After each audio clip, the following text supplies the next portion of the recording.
Hace más de 100 años, el sueño de un joven liniero de tener un sindicato nacional de trabajadores eléctricos llegó a tomar forma y su sueño llegó a hacerse realidad en 1891 en San Luis, con la formación de la Hermandad Nacional de Trabajadores Eléctricos.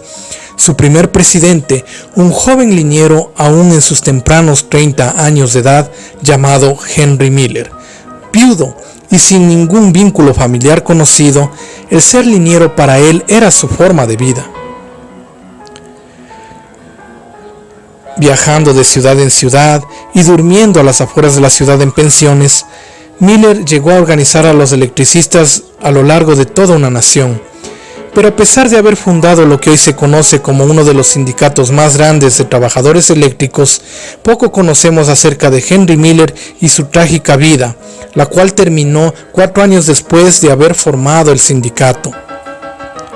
De acuerdo con el relato de uno de sus compañeros de trabajo, reimpreso en 1896, el trabajador Miller había nacido un poco antes de la Guerra Civil. Hijo de inmigrantes alemanes, Texas fue su primer hogar y también era un destino muy popular para los inmigrantes alemanes que habían llegado a América a mediados del siglo XIX. A temprana edad, él se fue a trabajar como aguatero, ayudando a colocar las líneas del telégrafo, cerca a su casa en Texas. Pronto estaría viajando a lo largo del país trabajando para cualquier compañía que necesitara un liniero experto para la expansión del creciente sistema de telégrafos en el país. Miller pronto terminaría en San Luis, que en esa época era el centro de la organización laboral. Mientras trabajaba en el hall de exposiciones de San Luis, un grupo de electricistas locales reconoció la necesidad de tener unidad, un organizador, y más tarde se encontraría con este grupo en el hall de Stoley, y fue ahí donde por primera vez el Sindicato Nacional de Electricistas llegó a formarse con el número 5221. Miller sabía que esto que era local llegaría a ser nacional, a crecer y a prosperar. El primer secretario del Tesoro del Sindicato Nacional, James T. Kelly, nos diría luego que Miller estaría en cada una de las reuniones animándonos de que a menos que no fuéramos una organización nacional de trabajadores eléctricos, nosotros no podríamos esperar lograr mucho. En 1891, Miller fue electo el segundo presidente del local 5221 en noviembre. Él trajo consigo 10 delegados más de localidades alrededor del Medio Oeste, todos creyendo lo mismo que Miller, que el llegar a ser un sindicato nacional de electricistas era esencial. El sindicato nacional fue fundado en San Luis, en una pensión en la cual vivía Miller, en una edificación que permanece en pie hasta el día de hoy.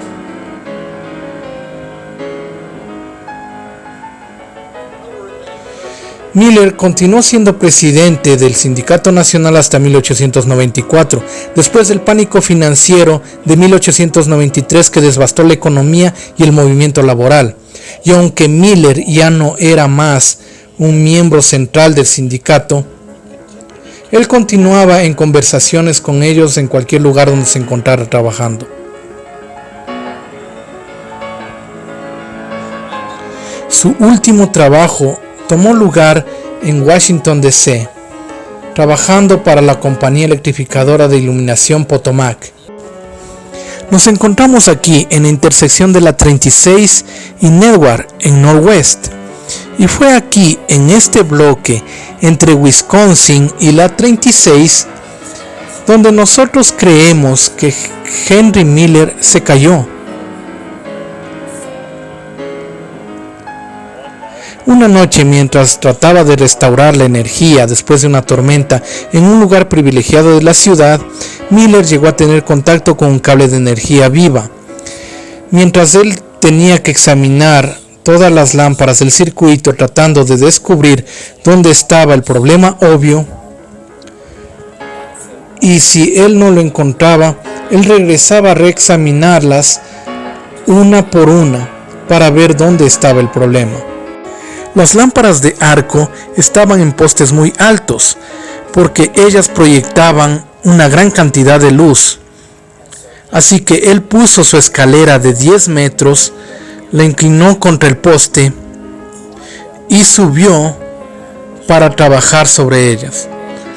Ahora él podía haber trabajado en árboles o en cualquier parte, pero su compañero vio un destello y lo próximo que él sabía es de que Henry Miller estaba tambaleándose en la escalera y luego ellos colisionaron y ambos cayeron.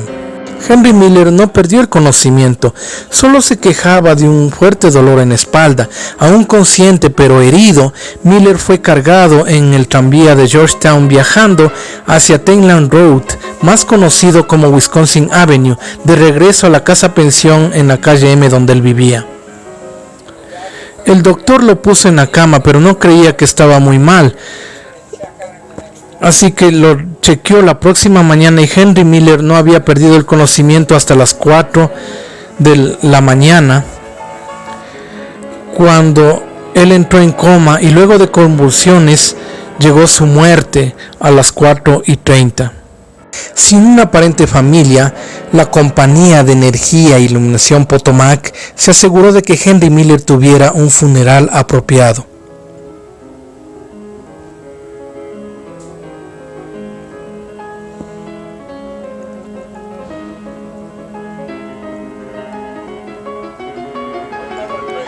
Como otros grandes hombres de nuestro país, la historia de Henry Miller benefició a millones de vidas hasta ese mismo día.